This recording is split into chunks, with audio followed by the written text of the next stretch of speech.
Welcome to the Root of Power podcast, where I teach you how to chase your joy, find alignment, and create a life and a business that you love, using actionable methods, interviews, and inspiring stories from people who know that true freedom is found within. I'm your host, your always hype woman and sometimes ass kicker, Amanda Chills, and I am so proud of you for choosing to step into your power. Come along, we've got dreams to build.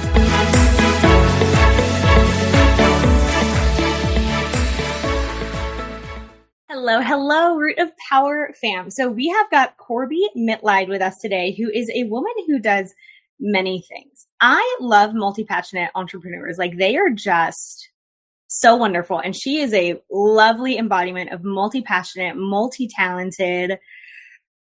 She will get into all the things that she does. And she is coming to us from Upstate New York. Upstate New York. I hear the New York accent in you. Welcome, Corbie. Good morning, dude.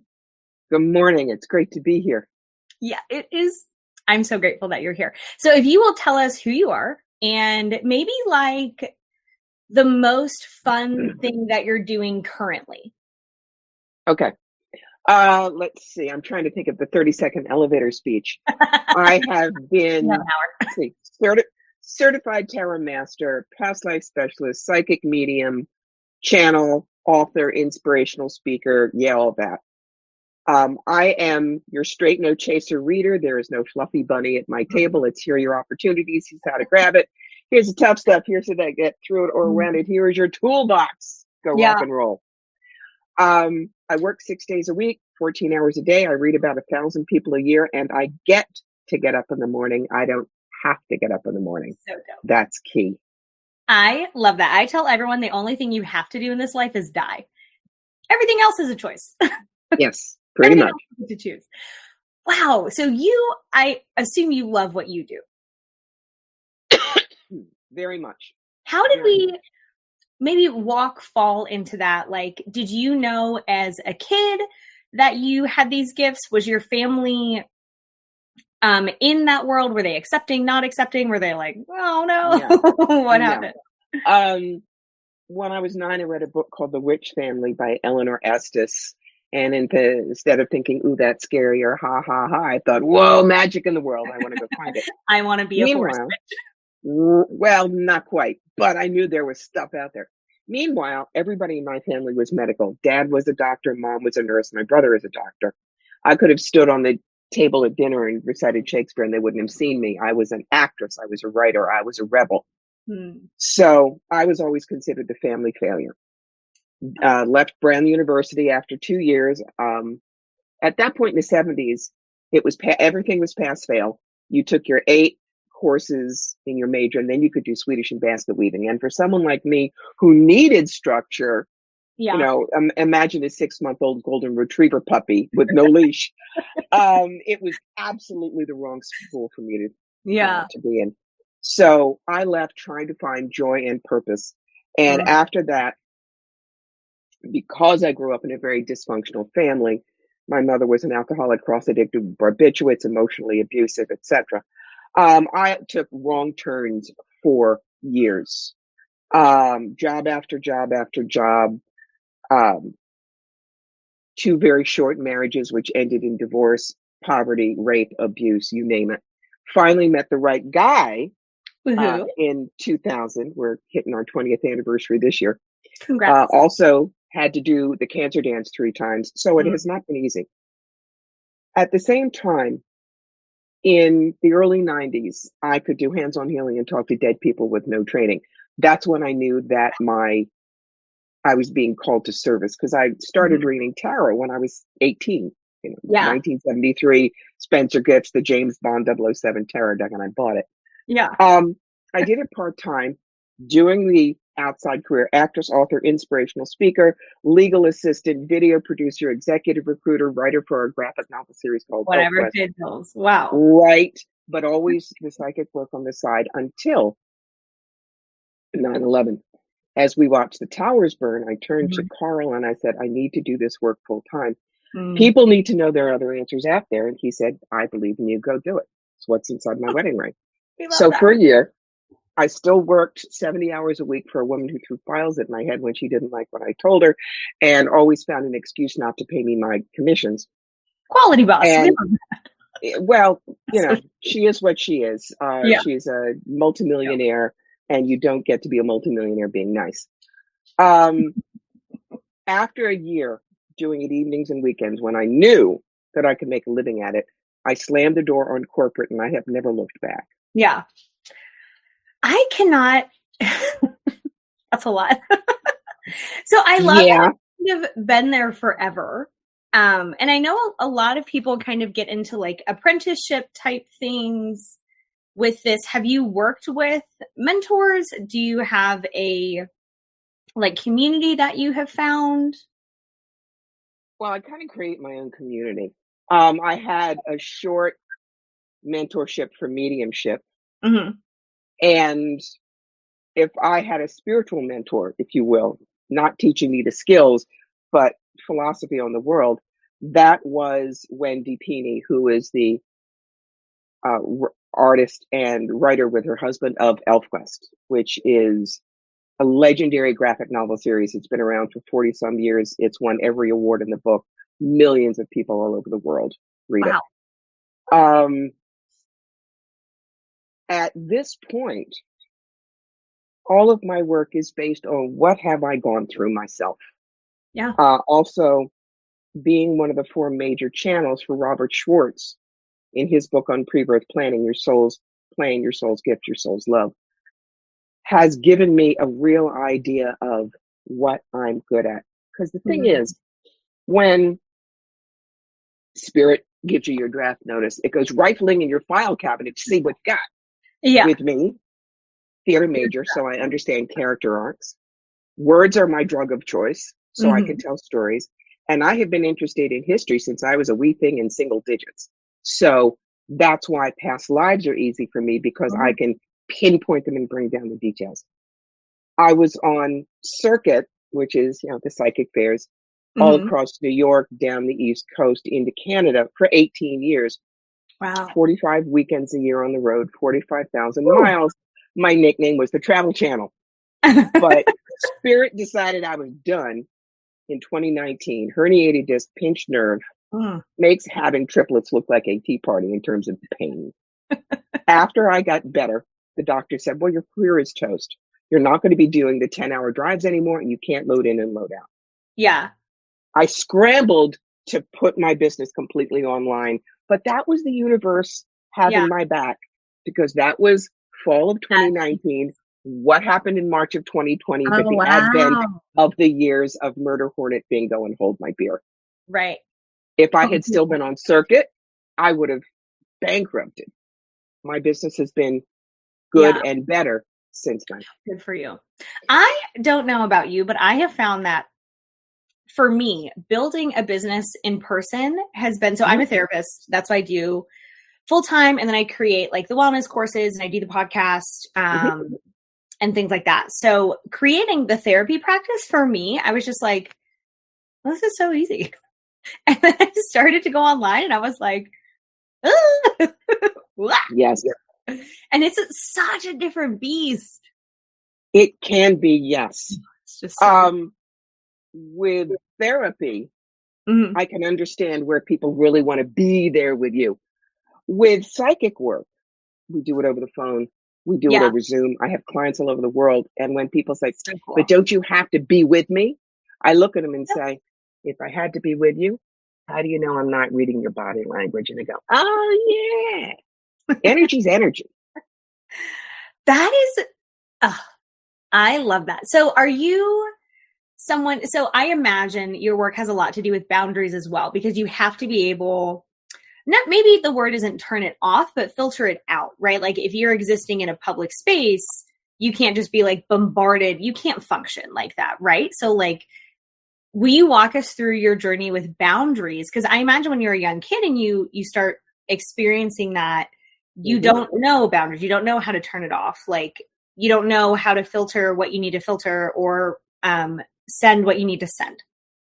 Yeah. So what has been your journey with like learning to set those boundaries, learning to filter it out? Like if you have a nudge to be like, oh, yes, okay, like I hear you, but like this is not the right time.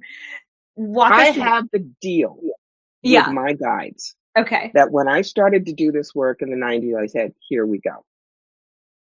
I will have an open and a closed sign.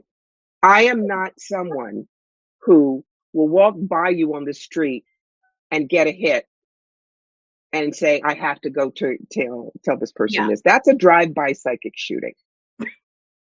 You know, people see the Long Island medium walk up to a woman who's messing Sure. with cantaloupes at Wegmans Yeah. and saying, excuse me, your Aunt Dora says you got a bowl tire in the back and you're going to die in an accident if you don't get it fixed in 2 weeks. Just telling you, and walks away. That does not happen Yeah.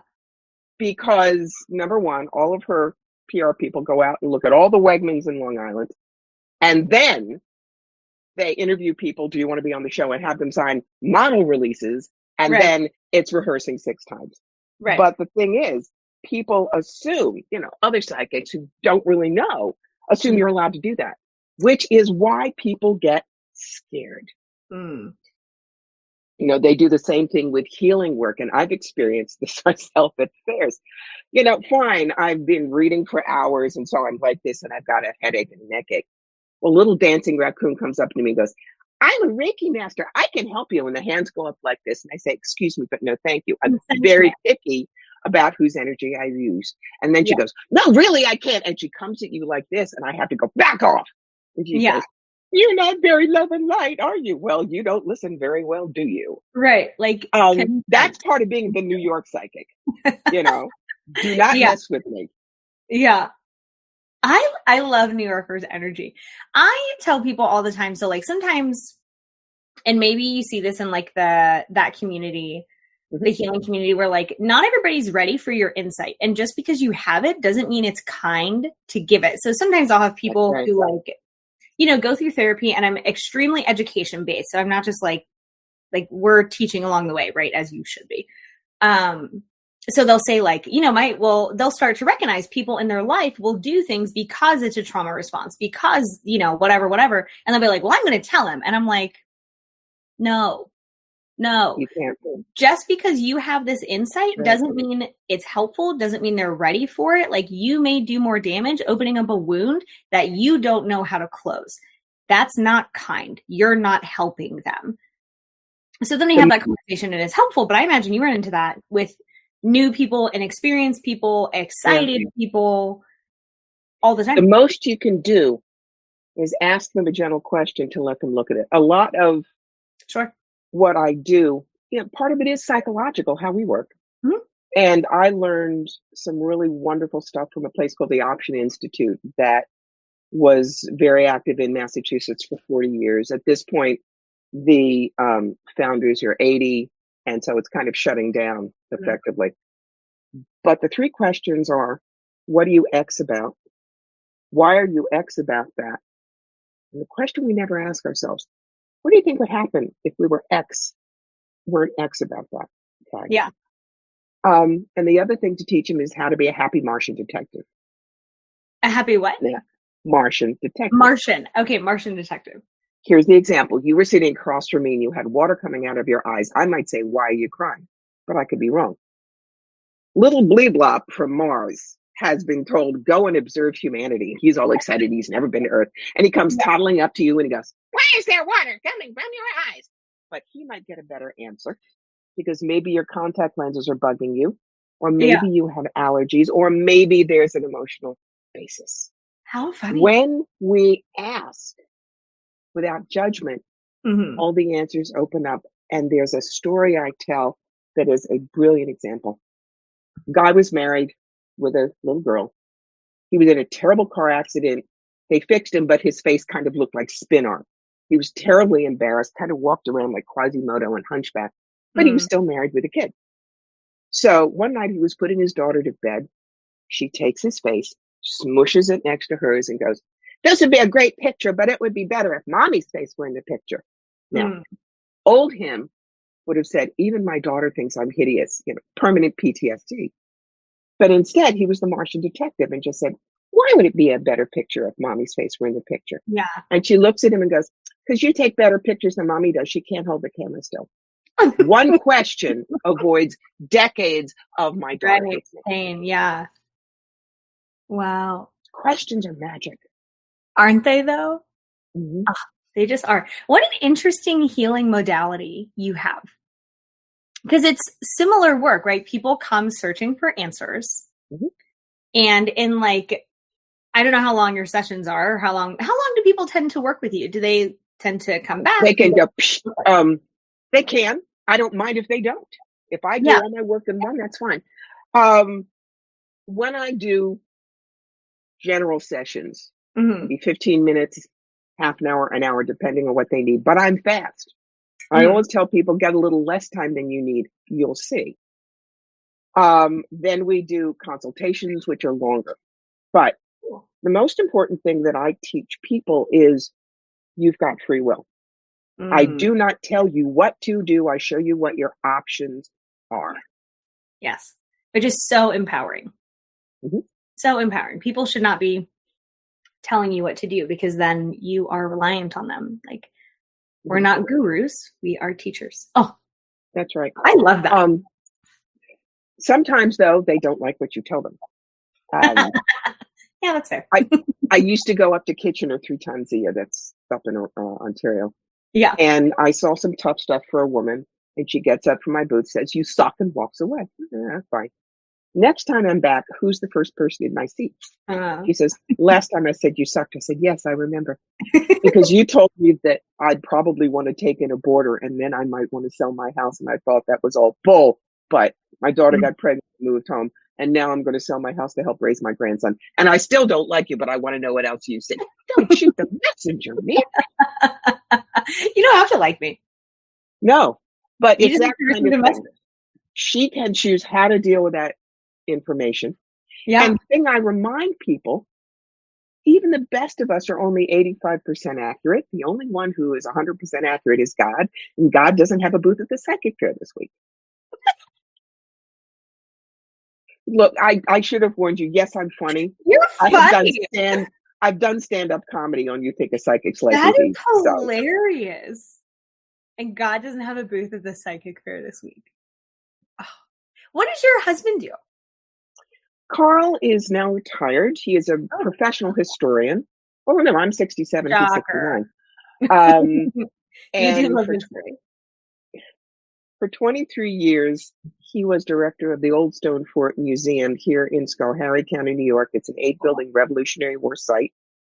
Now he divides his time between the Old Rhinebeck Aerodrome, which is a wonderful flying museum in the Hudson Valley area, and touring as a professional 18th century musician. What do I mean by professional? What? He doesn't just hang out. He goes, he teaches. Last weekend, he was at Fort Niagara out in Western New York. And he teacher and demonstrates. He and I have a great deal of mutual respect in that he deals with verifiable historical fact. I deal in WikiWoo, but we know how good we are. Yeah. You know, the funniest thing, when we first got together, I did do a numerology compatibility with the two of us. And the first 5 minutes was, this is bull, it doesn't, but then there's silence.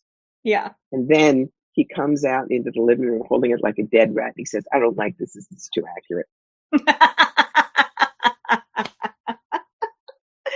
That's so funny. So there may be some people who listen to this episode and they're like, this is woo-woo nonsense. As people do. But I can also imagine some people may be somewhat interested, but they've had a lot of conditioning around this type of work and these type of subjects. So for someone who's like, oh, I think it's nonsense, but I'm going to listen to this episode. Where do people, because there's, the good thing about the internet is there's a ton of information, and the bad thing about the internet is there's a ton of information. So if someone is intrigued by this and they want to start looking into past life regressions or what tarot does or energy readings, like, where do people go? How do you even start? Well, there is a lot of stuff on the internet. You have to be judicious in what you look at. You do not want to look at a psychic that says my aura don't stink. And I'm 100% accurate, please. The way I work is I will show you options. For instance, Sure. if you said to me, I want to open up a vintage clothing store, I would not flip a few cards and say, wait until October and fire the second redhead. What the hell? It would be a card for you, a card for the energy around the business, the brick and mortar location, how to market it, clients, competition, staff, finances, what you need to know, and best possible outcome. Why can I do that? Because I was an executive recruiter. I canceled people in careers for years. There is no reason why I can't use part of my left brain and part of my intuitive to give you enough information to rock what you want to do. I also teach people never ask yes or no questions. Number one, if you want it to be yes and I say no, where are you going to go? Also, that sets you up for the fake gypsies. I know you want to start a business, but you have a block. Now, I have a magic calendar for $600. That clears everything. So you always ask the empowering, how do I? Yeah. Where can I? Well, because everything is also, it depends. So I have people ask me yes or no, or they'll ask me, I have a client the other day who said, what do you know about PTSD? And I was like, I need you to be a little more specific. Like, what information are you looking for? And then they gave me the story on why they're asking what's happening. And I was like, okay, now I have something to go on. But like, I need you to give me some context. Yeah. And I think a lot of people, because it can be, well, you would be a good person to ask. Like, when you are maybe indecisive and you make a decision, the energy shifts, right? Or like today versus next week, if something happens, the energy shifts. So what may be a yes now is not a yes in 3 months, because everything is, it depends.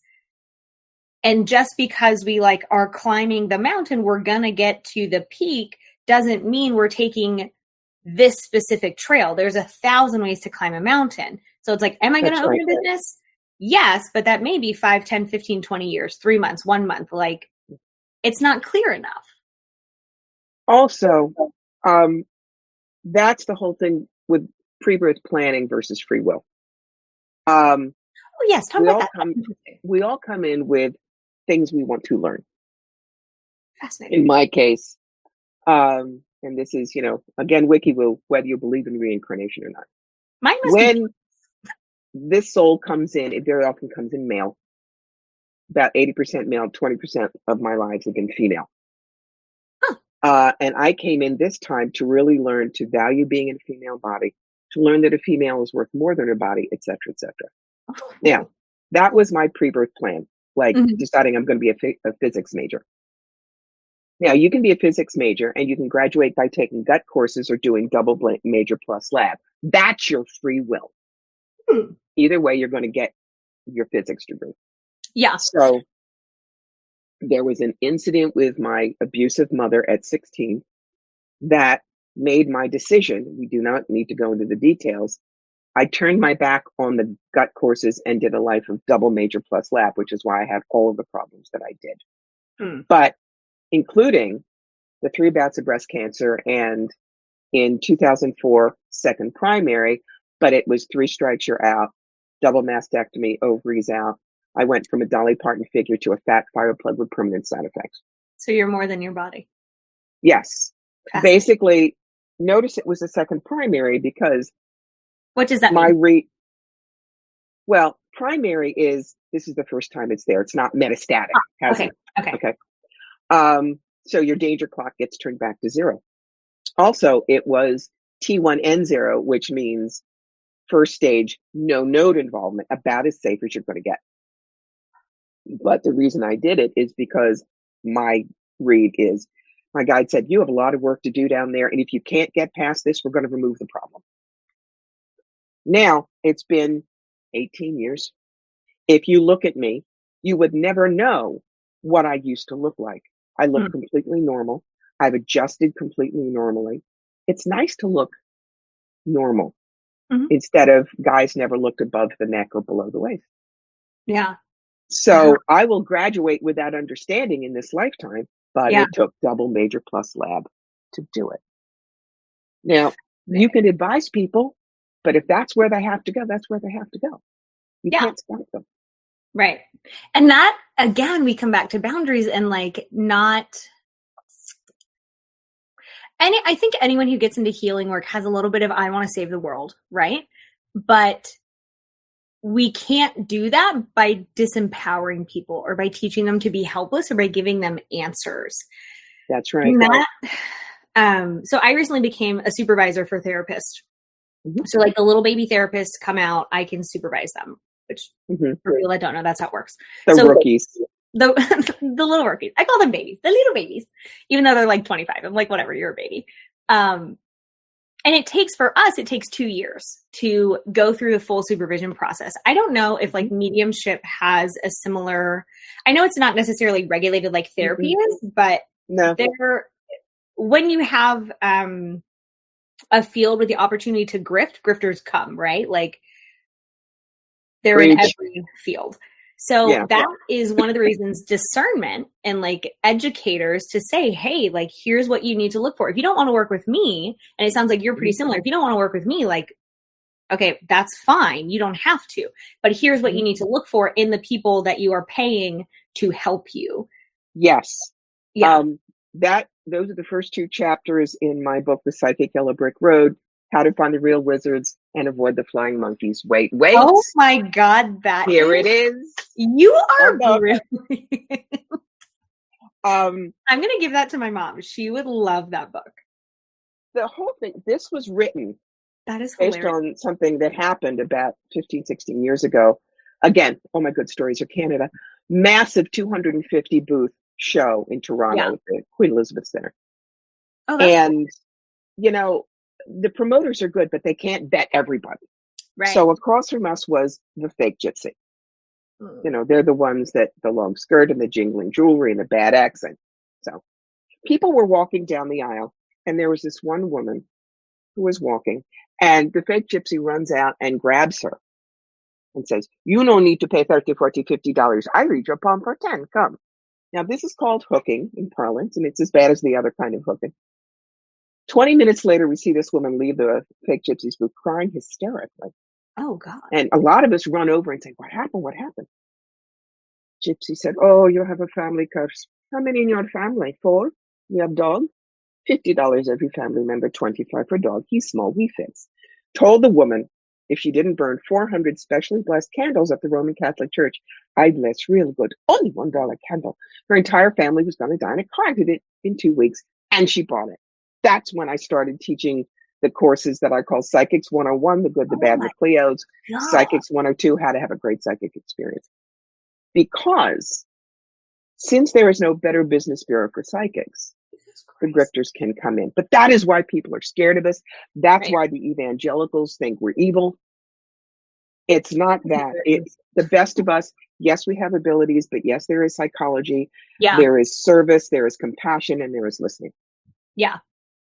Yeah, and it's the same in the coaching realm. Like I see, so like, and in the therapist realm too, I know a lot of very bad therapists who do harm.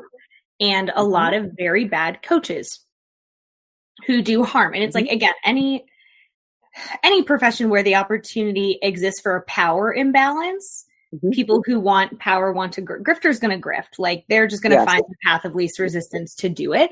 So what are some red flags that people can judge? Like, this is not carnival, go play. It's, we should avoid at all costs. All right. No psychic should ever tell you that you're cursed, that you have bad luck, your life is so screwed up, only the psychic can help you. No psychic should ever say, well, you know, your family jewelry or your house or your money is cursed, so I need to hold on to your stock portfolio, the jewelry from the family. Oh, people will do that. And look, you may know me for 15 years, but do you know my cleaning lady? Do you know the people we have for dinner? Trust me, we can bless it from a distance. No psychic should ever make moves on you. That is sexual predation. Right. No psychic should ever tell you that because you knew them in a past life, you owe them blah, blah, blah. How creative. Let's say you're going to a psychic fair and you don't know any of us from Adam's house cat. What do? Well, I tell people you have to learn to be a good puppy. First, you do your walkies. You're going to walk around the booth and you're going to see everybody. You don't talk to us, just look and see the energy. Then you have to get paper trained. You're going to go and you're going to pick up rack cards, brochures, whatever, and read through them. You're going to have probably 3 or 4 people. Yeah, maybe I want to go to them. Go back to our booths, talk to our front people if we're busy. But remember, we hire our front people to say they love us. Who was my very first front person? But the fabulous Laura Spickerman, who was my husband's office manager Monday through Friday. Do you think she's going to dismiss his museum director? Probably not. All right. What you want to do is you want to look on the tables. We all have testimonial books. These are written comments by people that have had readings. Go through. Are we funny? Are we kind? Do we listen? Are we accurate? Do we have specialty? Children's, dogs, dead people? Would they come back? But the last thing is, I'm telling you, check in at your heart. If the psychic doesn't feel like they have a brain in their head, they really give a damn about what they're doing, or they're going to give you good information, don't go there no matter how cool the wiki woo looks on the table. Yeah. And if nobody rings your chimes, leave without a reading. There will be somebody else at another time when it's right. Yeah. I love that your ultimate litmus test is, does it feel good?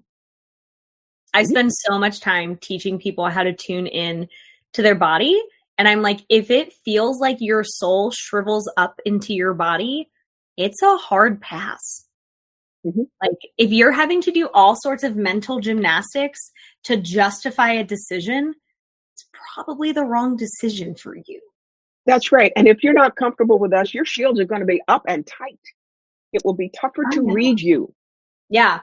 You know, we want your shields lowered so that we can read your energy correctly. And when you trust us, you'll be more apt to not only listen to the information, but ask questions about it. Because the best sessions I find are dialogues. Yeah.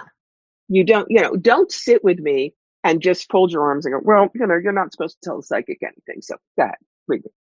That's like trying to climb Everest in sneakers, guys. There's no grip. Now, that doesn't mean I won't read a skeptic. I love skeptics. Yeah. Because then when you get a zing, it's a real zing.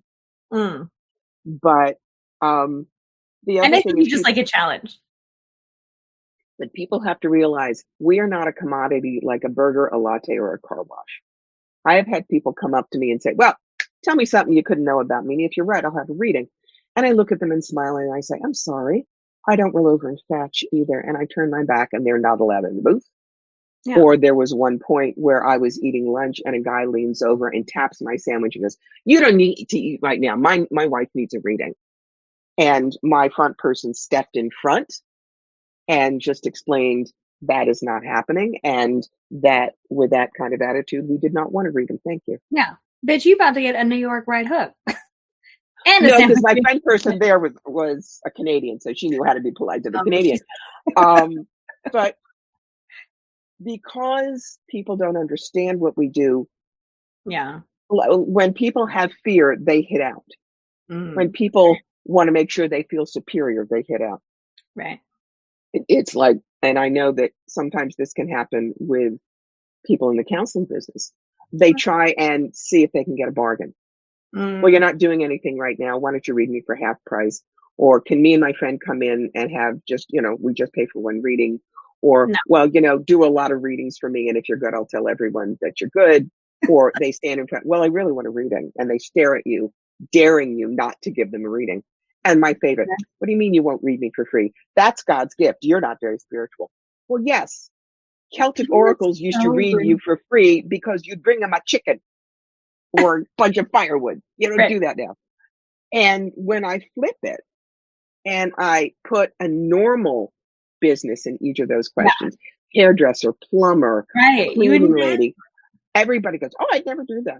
Well, then don't do it to me. Right. That's the boundary. We intuitives must stand our ground. We deserve to get paid if we are at all reasonably accurate, professional. Mm-hmm. Well, you're doing a job. Exactly. Like you're still doing a job. Listen, your word of mouth ain't paying my bills, boo. That's right. You know, I explain to people when I do a 4-day show, booth fee is about $1,000. I'm on the road for 5 days. That's, you know, Yeah. hotels, etc., Yeah. food, gas, tolls, and paying my fund person. No, I can't do it for free. Right. It costs me to be here. Yes.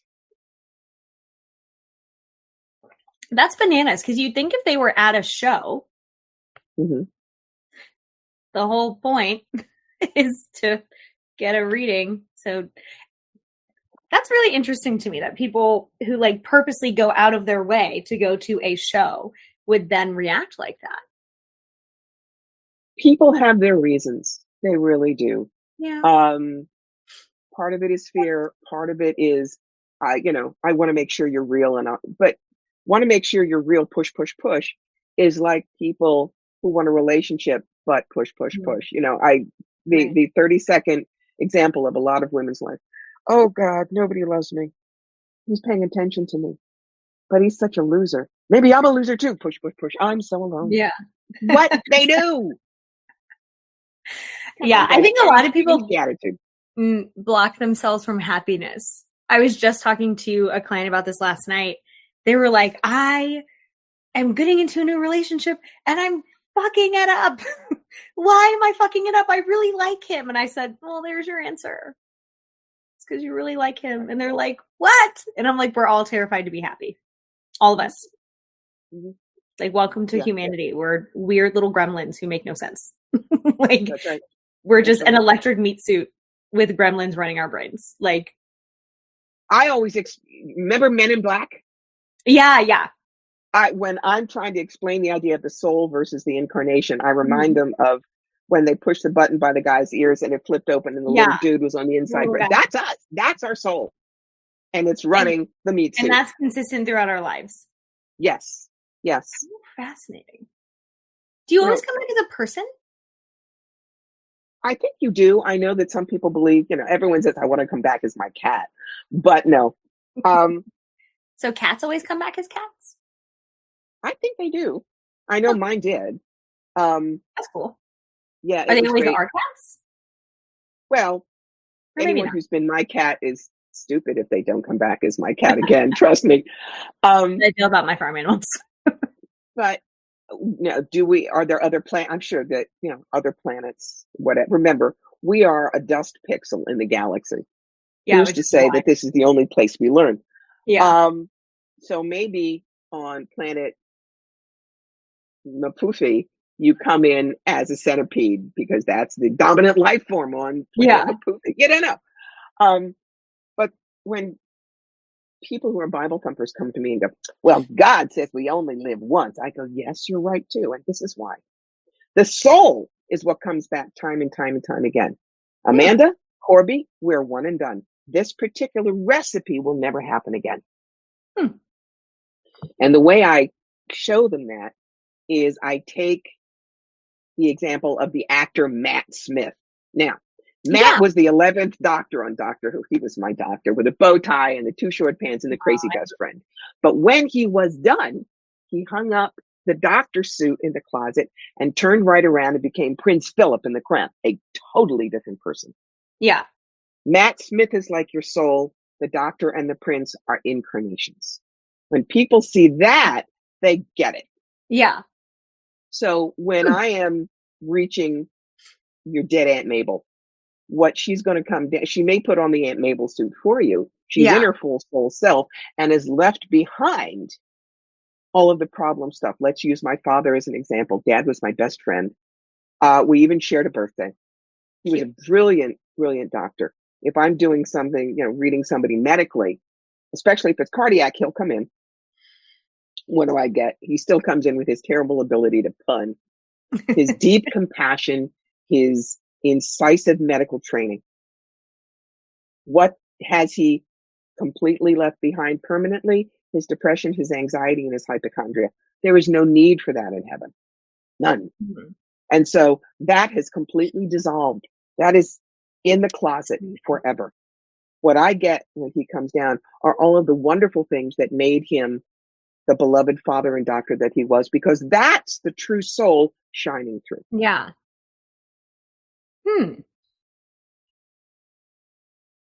she's thinking. That's like comforting. Well, so I'm debating asking this question because I don't know if I want to ask it, but well, I'll caveat it and then we'll ask it. Obviously mental illness exists, right? Not denying it. It can be debilitating. It ran in my family and horrible to work through. Yes, of course. So I don't want to downplay mental illness. Yep.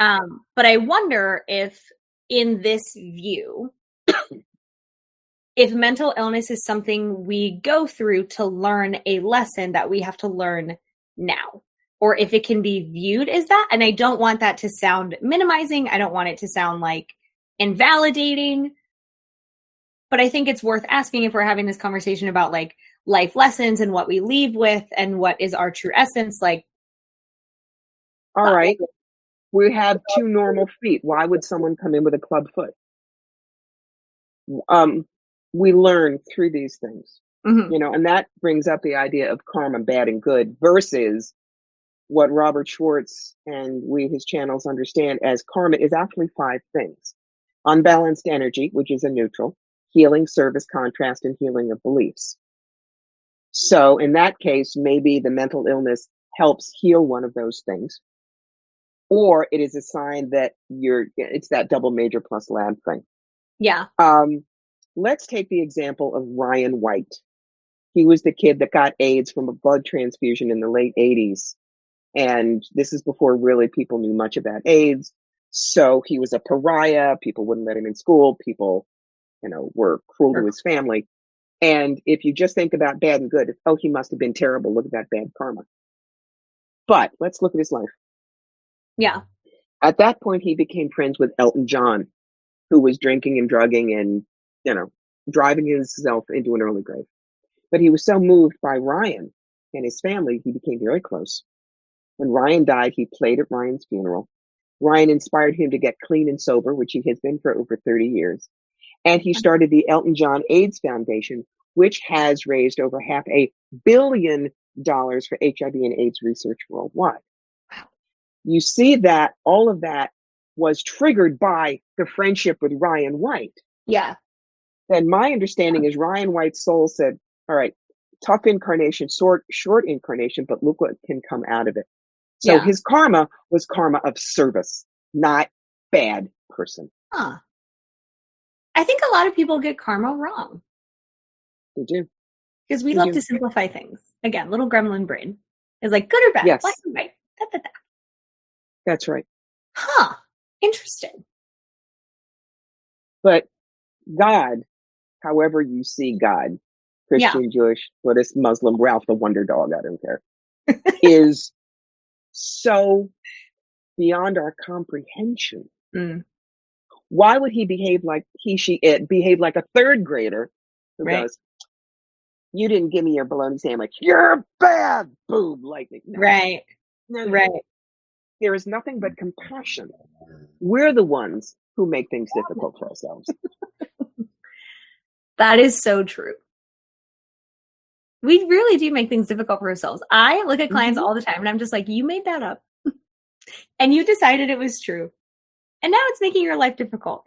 Why are we doing this? I'm like, if you stick your hand on a hot iron once, legit, you didn't know, or somebody told you didn't believe them. But to stick your hand on it and keep it there and be like, oh my God, my hand is burning so much. But it has to be on this iron because I decided it has to. And it's like, take your hand off the damn iron. It's also conditioning. 100%. Very often women in their 40s and 50s will come to me, empty nest syndrome, I just got divorced. Well, what do you want? I don't know. And they mean it. Yeah. And this is why, at least for my generation, you're 4. There's a plate of cookies. You're a smart 4-year-old. There's more cookie in the big one than the little one. So you reach for that. Your mother goes, bad. And you're selfish. So you're not even going to get a cookie. And she gives it to your little brother who eats it at you. Right. And then she compounds it with saying, besides, girls who eat cookies get fat. Nobody likes a fat girl. Do you really want the cookie? We are emotionally bludgeoned to the point where when we're 7, women are subliminally know if we want anything, we're wrong, we're bad, we'll be punished, and we have to watch somebody else. And selfish is the worst thing you can be. Yes. And so that's why they have emotionally been shackled. Mm-hmm. That's where what do you think would happen if you stopped believing X really comes in as the key to the lock. Yeah. Because then it opens up possibilities. It's not even like, do you think you can stop believing X? Because most people are like, well, no. And it's like, well, actually you can. Mm-hmm. But it gets around their like unconfidence, disconfidence. My dog is making Hi, Wooflet. What kind of a Wooflet do you have? She's a pit mix. A Pitty. A Pitty. I love Pitty. She can be on camera if she wants to. She can be on camera. Bubba, what are you doing? Come here. I'm taking a nap. Oh, but do not disturb Nappy's not. She's got her little paws on over her nose. Like, I can just die. Why are you so cute? I've got the cat version. I've got a 27-pound Maine Coon. I love Maine Coons. They look like forest gods. I know. He's the size of a beagle. That's amazing. Yeah, he's that's why his nickname for the house is High Commander. But anyway, back to two-leggers here. Yeah. If we show people that their free will is truly theirs, they can't get it wrong. That your beliefs, everybody, we believe what we believe because all we want is to be happy. And that's why we do what we do. Change your beliefs and you can change your circumstances. Questions are not so much signs of doubt as the ability to crystallize what we know. That's a very Neil Kaufman book. Oh, I like that. Mm-hmm. I love that. You're right. Change your beliefs and you can change your life. And on the flip side, whatever you believe, you're going to prove right, which is the other thing I tell people all the time. If you believe you are never going to be happy, you're going to ruin every chance you have. If you believe you don't deserve to be happy, you're going to prove that right. When that doesn't even help you. Well, the thing is, I'm going to prove I'll never be happy. You're getting what you want. So you're actually happy underneath. It's like when people say, oh God, I really want to lose weight, but I just couldn't resist the ice cream. I look at them and go, no, you wanted the ice cream more than you wanted to lose weight. Own it. That's all it is. And there's no right or wrong, but just until you own what you do and think, don't lie. You cannot change it. Radical honesty. Huge fan. Radical authenticity. You betcha. Both. We love. How do people find you if they're like, yo, Corbie, I need her to give me a come to myself. Yeah. That's what I need. Oh, man, they can't avoid me. I really can't. First thing they do is they go to my website, which is CorbieMitleid.com. It totally redone about a month ago. It has articles. It has a little explainer video, all kinds of readings. You can really decide what you want. On Facebook, you find me at Corbie Mitleid, Psychic at Fire Through Spirit. That's my business page. Twitter, Medium is where I do my blogging these days. YouTube, Pinterest, Instagram, hell yeah, Patreon if you want to work close with me. They're all under Corbie Mitleid. You're doing it all. Look, I have a great time doing what I do. Yeah. I knew in my mid-40s that I wanted to work for myself and have a business that nobody could find me and I could work until I was 2 weeks dead. That's where this is. No, right? So, yep. But that's why I'm going to tell you the things to recommend. If I can, 2 books. Yeah, this is actually, we've been talking a lot about what I talk about here. This is Clean Out Your Life Closet, Clarity, Adaptability, Simplicity, and Making Friends with Stress. And the one for, if you want to go have a reading. That is hilarious. And be safe, The Psychic Yellow Brick Road. And they're on Kindle and paperback, and Clean Out Your Life Closet is actually an audiobook too. Oh, are you the one narrating? Yes, I'm the one who said, to me, anybody can do a fiction book, but if a nonfiction author has a good voice for it, yeah, they're the ones that are going to put the passion behind the words because they really, really believe what they wrote. I love it. If people forget everything we talked about, yes, what is the one thing you would want them to remember? The most important thing you can do, whether you see a psychic or not, is live the examined life. What does that look like? This is happening to me and I don't like it, but I have to get through it. First question you ask, what's the lesson from it? For me, the way I work, second is how can I teach with it? And the next thing is next. Don't stay stuck in your story. Yes, you had cancer 14 years ago, but you do not have to introduce yourself with, hi, my name is Mary Jane. I'm a cancer survivor. I was the Betty Crocker homemaker of tomorrow for New Jersey in 1973. But I don't have to introduce myself that way because that's 50 years ago and I have changed. Get out of your story. When you move forward, story is valuable, but it's not who you are now. And there's so much more ahead. Period. We love. Oh, God, you are a doll. This is lovely. This is lovely. Will you tell us where to find you one more time so they remember that too? Yes. First place to go, CorbieMitleid.com. It'll be in the show notes. Yep. Twitter, Instagram, Patreon, YouTube, Medium, all Corbie Mitleid. They'll be called to you anyway. So they'll find you. Sounds good to me. I love that response. They can't avoid me. I love it. Dude, thank you so much. Thank you. Now, when is this going to be out there and running? Is there a timeline that you need?